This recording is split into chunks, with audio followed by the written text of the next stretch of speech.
Kate, duchesse de Cambridge, a parcouru la ligne fine entre impartialité politique et influence lorsqu'elle a assisté à un événement profondément poignant l'année dernière.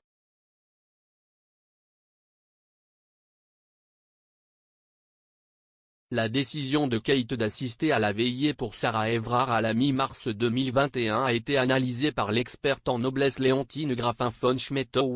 Le commentateur pense que la décision de la duchesse de Cambridge pendant un moment de choc et de chagrin généralisé était particulièrement importante et pourrait indiquer un changement futur dans la monarchie britannique.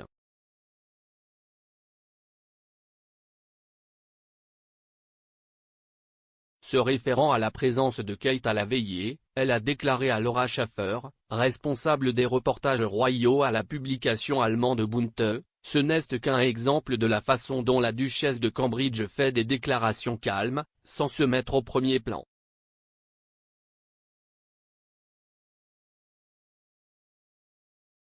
Ce faisant, cependant, elle marche également sur la ligne de démarcation entre l'impartialité politique, qui est attendue de la famille royale, et l'influence politique.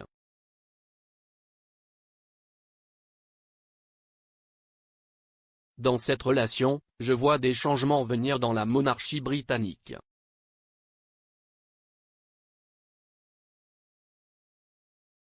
La présence de Kate à la veillée tenue à Clapham Common à Londres était inattendue et discrète.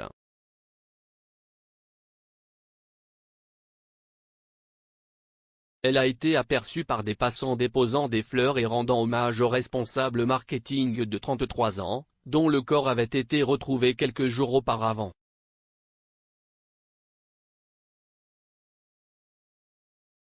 La duchesse de Cambridge a estimé qu'il était vraiment important pour elle de participer à l'effusion d'émotions suscitées par la mort de Madame Everard, selon une source.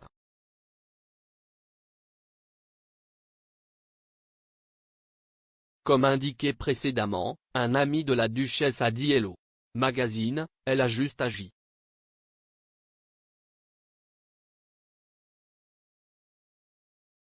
Elle a estimé qu'il était vraiment important de faire partie du moment parce qu'elle en était très émue elle-même.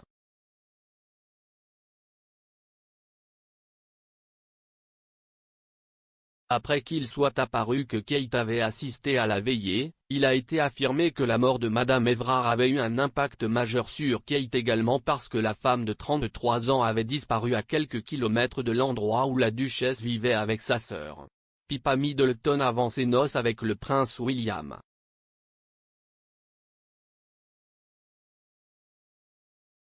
À la suite de la visite à Clapham Common, Kate aurait également envoyé un message personnel à la famille de Madame Everard.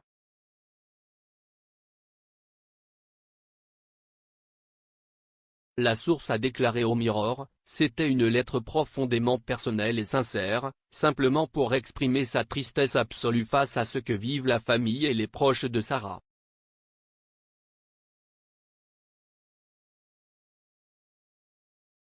La duchesse sait qu'aucun mot ne peut changer ce qui s'est passé, mais voulait leur faire savoir qu'eux et Sarah sont dans ses pensées.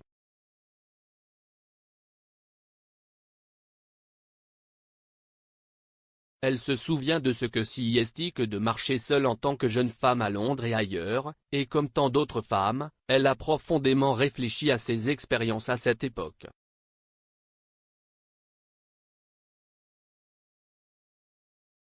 C'était important pour elle de lui rendre hommage de cette manière.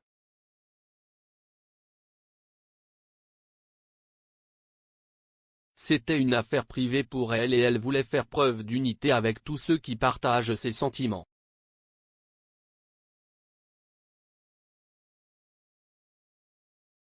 Madame Everard a été kidnappée, violée et assassinée par l'officier de police May Wayne Cousin, qui l'a arrêtée alors qu'elle rentrait chez elle à pied depuis la maison d'un ami sous le couvert d'une arrestation.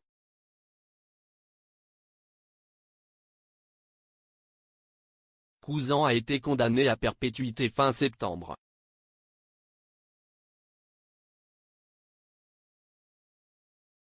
Kate a officiellement rejoint la famille royale en avril 2011, lorsqu'elle a épousé le prince William.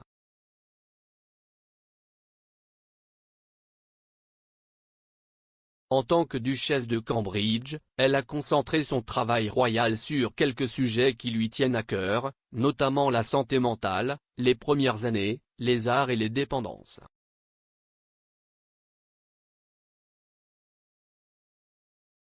Pendant la pandémie, elle a également exprimé son soutien au personnel de première ligne et a averti de l'importance de protéger leur bien-être mental.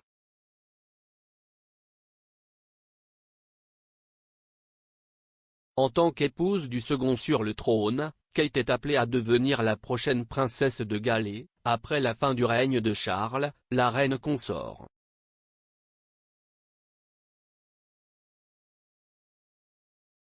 Dimanche, elle a eu 40 ans, et a publiquement marqué l'événement en partageant 3 nouveaux portraits pris par le photographe Paolo Roversi en novembre.